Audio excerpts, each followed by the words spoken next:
Tonight on DC News Now, we're talking about that flood threat potential out there for the day tomorrow as thunderstorms roll their way through into the afternoon. Latest details coming up. The extreme heat has many embracing the wet weather in the forecast. Maybe it's time to move somewhere where the weather is better. Staying cool ahead of the storms. The mayor's driving hard to get the Commanders deal into the end zone as some in the community are pushing back. I don't think we were listened to. I don't think our opinions were cared about. We go deep with a look at the potential benefits if the team returns to the district. A Falls Church neighborhood concerned about a nearby business. I mean, just Google the address, Google the name of the spa. We have so many observations of what's going on. Why some neighbors believe it's a brothel. A former Wizards player arrested accused of running illegal poker games out of his LA mansion. You're watching the station covering all of the DMV. This is DC News Now. Hi, everyone. Thank you so much for joining us for DC News Now at 9. I'm Susan Trent. Hi, everybody. I'm Chris Flanagan. It is another hot night out there, a sweltering one. Our Yamari Sase is out talking to people on the National Mall. We'll hear from her in a moment, but as you can see here in the upper right hand of your screen here in our feature cast, some major storms are on the way. Hopefully bring some relief. Yes, let's head over to our chief meteorologist, Jackie Lair. We have been in the middle of this heat wave, and we are looking at Friday is supposed to be the big relief. Yes, the big relief. We're talking upper 70s in the wake of those thunderstorms that are going to roll through tomorrow afternoon and evening. And some of those storms will contain heavy downpours, and that could lead to that flood threat as we look ahead towards tomorrow afternoon and evening. So be weather aware for that. A flood watch has already been issued for most of the area for the day tomorrow. This goes into effect at 2 p.m. and that will hold till 2 o'clock in the morning Friday. So we're talking about at least some of these areas receiving upwards of 3 inches potentially, especially in those areas shaded in red on your screen. And that area is at moderate risk for excessive rainfall, and that includes DC, parts of Northern Virginia, even over towards Maryland too, and up and down the I-95 corridor up towards the Baltimore metro area too. So this is the area of concern, and we're talking about that potential for some flash flooding tomorrow. Speaking of some flash flooding, there is that flash flood warning back out towards Rockingham with some of those thunderstorms that popped up there. We still have a few showers around Luray and even down towards Madison County, but aside from that, those will continue to slide out. We're watching this cold front swinging in. That'll be sparking up the shower and thunderstorms that we'll see out there tomorrow afternoon. Could even see that passing shower or storm mid to late morning up farther off towards our northernmost areas. Aside from that, we're holding off to at least the afternoon hours between 1 and 2 p.m. when some of those thunderstorms start to pop up. Those continue to linger into that evening commute too. So I'll have more details on that. Look at towards the rest of that 7 day coming up.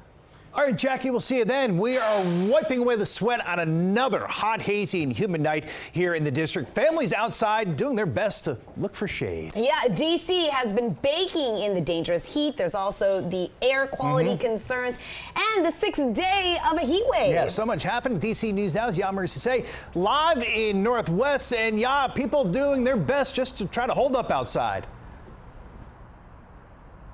Yeah, that's right. I'm trying to do my best to hold up right now. The sun has gone down, but it is still humid out here. I'm telling you, it is so hot. And earlier it was even hotter, but that didn't stop people from coming out and enjoying the weather, whether it was catching a splash, staying hydrated in the AC, in the shade. People were still out here enjoying the weather, but still trying their best to stay cool. Very hot today and very humid. Yep, it's another scorching day in DC. I don't know how I feel. I just know that I'm slowly melting. And some are even reconsidering sticking around for much longer. Bring some rain, and yeah, maybe it's time to move somewhere where the weather is better. Not everyone's loving it, but others like Deborah Marie Labus are here for the heat. I love it. I love the heat. Labus and her dog just moved to the DC area, and this hot stretch seemed like the perfect excuse to hit the water. It was so hot, and I wanted him to cool down. I wanted to cool down, so I thought it would be a perfect day to take him in there. Matt Hakeem and Caleb Akers took their bikes out for a ride. Brave considering it was well over 90 degrees, but they knew when to take a break. Honestly, I just moved here, so I'm not really quite used to it yet, but we were just riding our bikes around, and it was very hard for me. The bike ride was strenuous, but now we're cooling off here. And while some are still out and about, others are leaning into the AC life. We got to change outfits, take a couple showers a day, you know, utilize the mall, air conditioning, more excuses to go shopping. Well, no matter how you're spending the day, make sure you're doing what you can to protect yourself in this kind of heat. Yeah, mainly just like get in shade. If you're biking, stay like in a trail like the Capitol Crescent. There's a lot of shaded areas. You can kind of get out of the sun but still have fun. Yeah, well, heat exhaustion is definitely something that you do not want to play with when it comes to the heat that we've been seeing over the past few days. So definitely stay hydrated, stay in AC as much as you can if you are heading outdoors. For now, reporting in Northwest DC, I'm Yamari Sase, DC News Now. Hey, air conditioning, our friend tonight, Yamari, and stay up to date on the weather all across the DMV. Go to our website, dcnewsnow.com. Under the weather tab, find current conditions, radar, and also the latest forecast. Well, tonight is night 2 of the D.C. Council hearing for the RFK Stadium deal. Mayor Muriel Bowser saying they have the momentum to bring the Washington Commanders back to the district. So the team's president also speaking, sharing a whole list of community commitments from grocery stores to a youth academy. He also made promises to cover the cost for everything that goes over budget, to keep the fields open at the old RFK site during all construction, and pausing plans to build a third parking garage unless it is later deemed to be necessary.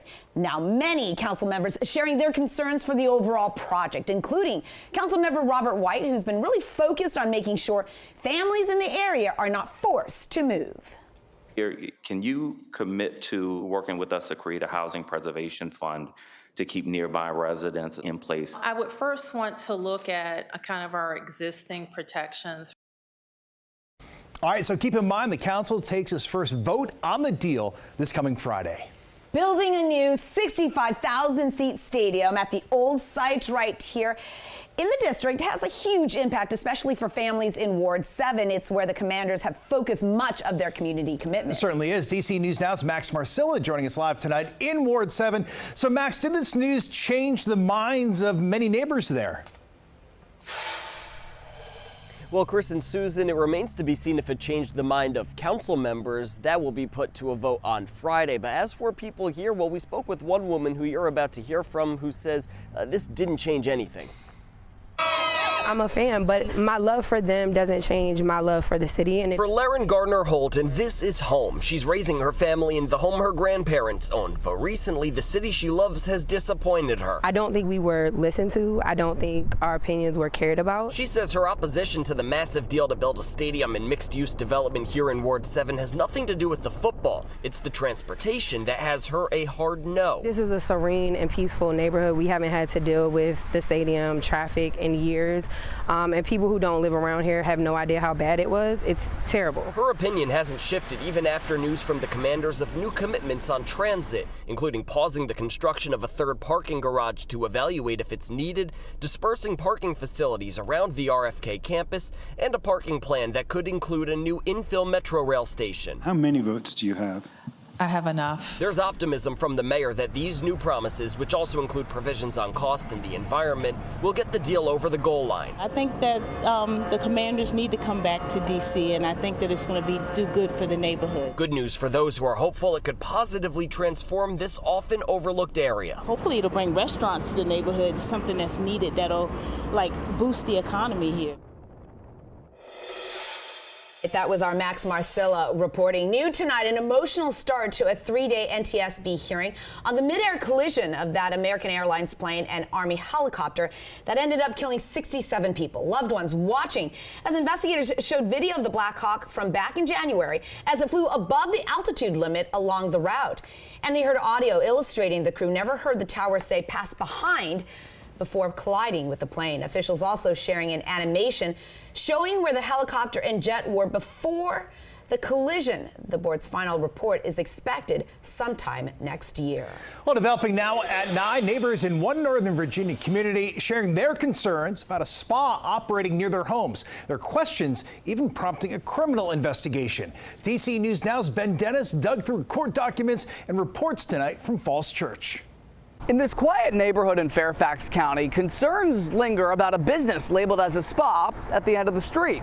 Questions about what's happening inside have led to criminal charges. And this has been going on for months and months. Along Summerfield Drive in Falls Church, homeowners have passed Rose Spa, including one woman with questions since last October. We've agreed to not identify her because she wants to avoid any possible retaliation. I was working from home at the time, and so I saw only men going in. I saw that they were open really late, which seemed really suspicious for a spa. You've never seen any women? No, of course not. No, never a single woman. Online, the spa's website includes puzzling promotions, including admire our unique sweet girls, and high-quality massage must be due to pretty girls. A search engine result for the spa's phone number shows sites where women are promoted for massages as escorts and blog posts suggesting sexual acts as a service. When we called the spa, the subscriber you have dialed is not in service. Fairfax police told us community complaints led to criminal charges thanks to a recent investigation by their Violent Crime Suppression Unit.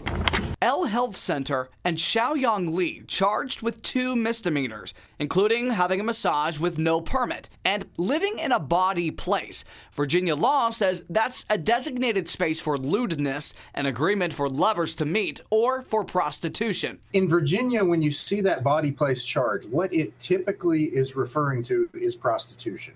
And when I say typically, I mean 95% of the time. It is often hard to prove because a lot of times you don't have an insider that's willing to testify. So that's often what the police are looking for, somebody that was actually involved in the transaction. Records with the Virginia State Corporation Commission say L Health Center is registered to a Xiaoyang Li and at the spa's exact address. I asked Li's attorney to respond to the bawdy place charge, which includes potential intent to use a space for prostitution. He says he's in the process of gathering information and evidence, saying, quote, I have no more information to provide. Neighborhood concerns, though, prompting Fairfax County Supervisor and area resident Dahlia Palchik to share a statement through the area's Civic Association Tuesday, saying, in part, while the county is still working through challenges related to the ability to fully resolve this matter, steps are being taken to be able to do so. Meantime, Fairfax police say they'll keep investigating and identify illicit massage businesses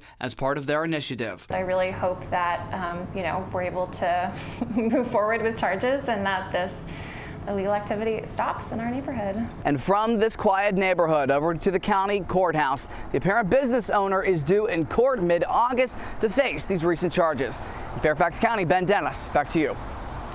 All right, new video tonight. D.C. police looking for these bikini bandits. 2 women wanted for breaking into a home in Southeast and attacking a woman. One woman, look here, only wearing a bathing suit and mask. The woman took off when the victim grabbed a knife to defend herself. Investigators say one suspect was possibly stabbed in the stomach. If you know who these women may be, D.C. police want to hear from you. Work to take down the last pieces of the Baltimore's Key Bridge has started. Crews using heavy equipment, including backhoes and giant saws, to remove what's left of the bridge deck. A cargo ship, you might remember, lost power back in March of 2024, crashing into the bridge, destroying it and killing 6 construction workers. The reconstruction project is set to cost nearly $2 billion and set to open back up in 2028. Coming up on DC News Now, a former Wizards star accused of running some illegal high-stakes poker games is forced to fold. The investigation leading to the arrest of Gilbert Arenas and members of an international crime group. And tomorrow is a DMV first warn day for that flash flood threat. We have that flood watch that goes into effect at 2 p.m. I'll have more details and the timing coming up. And a wave of vape and smoke shop break-ins. Why the new type of drug swiped from multiple stores across Northern Virginia now has police so concerned. Plus, we are helping you stretch your dollar with how you can save big on back-to-school shopping in the DMV.